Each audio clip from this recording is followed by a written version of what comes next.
La vie quotidienne dans un village de montagne. Nicolas et Jean-Paul Bierlein se sont installés à Châteauneuf-d'Entraunes, à plus d'une centaine de kilomètres de Nice. Alors là-bas, pas de théâtre ni de cinéma, mais du spectacle. Vous allez le voir, il y en a quand même parfois. Les 27 habitants profitent ainsi chaque automne du brame du cerf.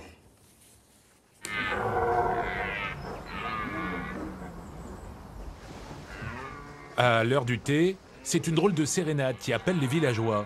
Un spectacle torride qu'il ne manquerait pour rien au monde. À la saison des amours, la montagne résonne du brame du cerf, un documentaire grandeur nature qui se joue à domicile.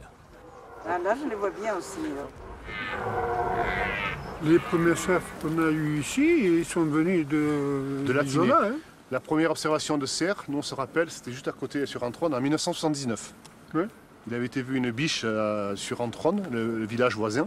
Oui. C'était en 1979. Donc là, en 30 ans, quand même, la population elle a drôlement évolué, fortement augmenté. On est passé de quelques-uns à maintenant environ 700.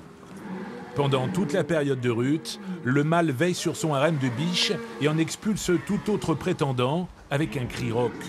Un ballet érotique, mais surtout bucolique. Moi, j'aime voir les animaux sauvages. Ça me plaît. Je sais que bon, on en voit peu et puis ils sont loin, alors je viens volontiers et puis voilà. Je trouve que le bruit est assez sourd et par contre il y en a beaucoup en même temps. Et ça c'est génial.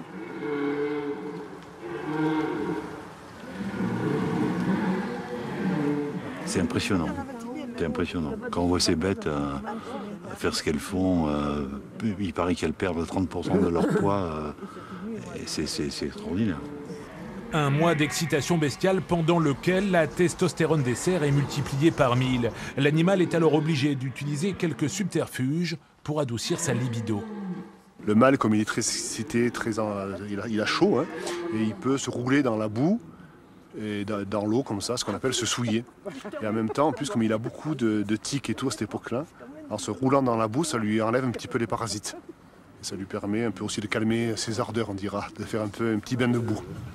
S'ensuivent 11 mois d'abstinence, le temps de poser les jumelles jusqu'au mois de mai. La scène de Châteauneuf-d'Entraunes rouvrira alors pour un autre spectacle grandiose, les premiers pas des fans.